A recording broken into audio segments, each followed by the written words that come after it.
This is what everyone is saying, and I want you to know that this is my way of responding to it and my way of acknowledging it in a way that is so overly literal that it's like, I'm just gonna call myself a Nepo baby because I am one, and I embrace that I am. But I thought what was funny about that is like, to me, the way the internet is like, nothing's ever enough. So it's like, I do that, and it's like half of people find it funny and they get the humor behind it and they got it, and then half the people are like, well, you're not even really a Nepo baby like that much. And I'm like, so you're gonna sit there and call me a Nepo baby all day long, but then I acknowledge it and then I'm not enough of a Nepo baby. So it's like, there is never any like winning with the internet. And that's what I've always, time and time again, realized.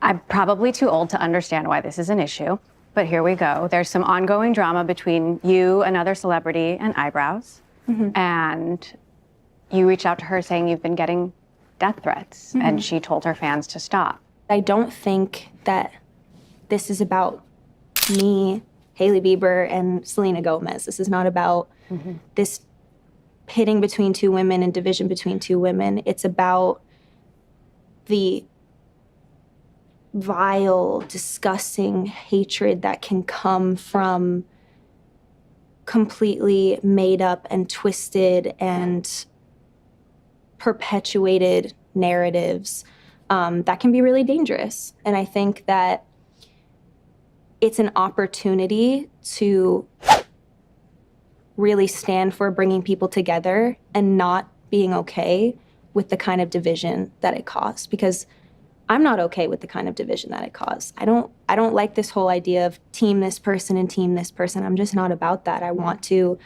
be able to bring people together, and I think that that was a really important moment for people to see that you can do that and you can bring people together, and it doesn't have to be about this divisive nature. It's such a frustrating old narrative, like two women being pitted against each other over a man. Because of a guy? It's awful. I hate it. I've hated it since the beginning, and I think that kind of goes back to a little bit of just being misunderstood when it's like, time and time again, I don't know why I keep having to say, and we keep having to say that there is no issue and there is no problem. It's so disappointing that people still behave this way because of over a man. It's the world we live in, unfortunately. Backlash can be so swift and fierce and relentless, and now you've got this business, right? Like, how do you think about that? And how, when public opinion sways, what does it mean for the brand? What does it mean for the business? My head goes there because this brand is so important to me, and of course I don't want silly, made-up drama to affect what I'm focused and working on.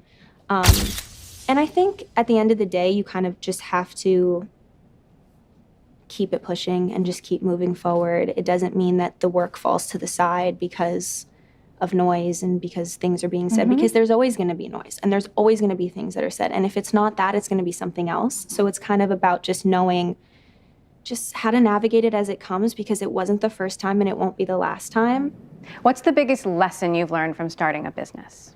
The biggest lesson I've learned is that there's going to be mishaps and mistakes. And the problem for me is that I'm a perfectionist. So when issues come up or problems arise or there's hiccups, I'm like, how do we stop it and fix it? And it's like, it actually is just part of the learning process. And sometimes the learning is really hard, especially if you're like a perfectionist, people pleaser. People pleaser. I feel like I hear a lot of women say that a lot. Do you feel like that's one of your flaws or just part of your character?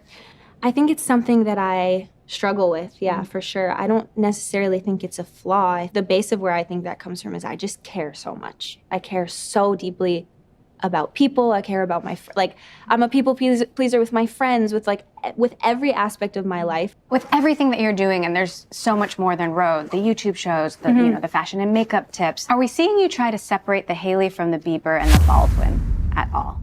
It's hard to say that you can separate it, because it's like, this is my life. That is the family I come from, and that is my husband. There is no denying that, and I don't want to try to run away from that. I'd like to just embrace that. So I think there's a space that within all of that for people to understand, take any last name out of it, like who exactly is Hailey?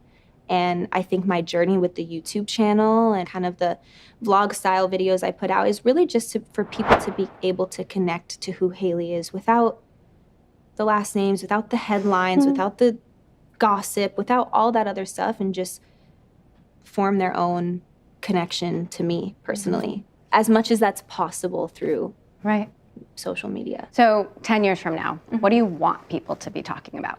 I know what I don't want them to be talking about anymore. I always want Road to be a reflection of my life and where I'm at and what's going on with me in that time. So I feel like if I see that being motherhood in a different space, then I feel like the brand in some ways will definitely reflect that as well. Well, you are multi-platform in a multimedia world. Yeah, and it continues, and it's been really fun. There's nothing better than being able to kind of really have ownership over your own platform and it be this machine that's kind of funneling all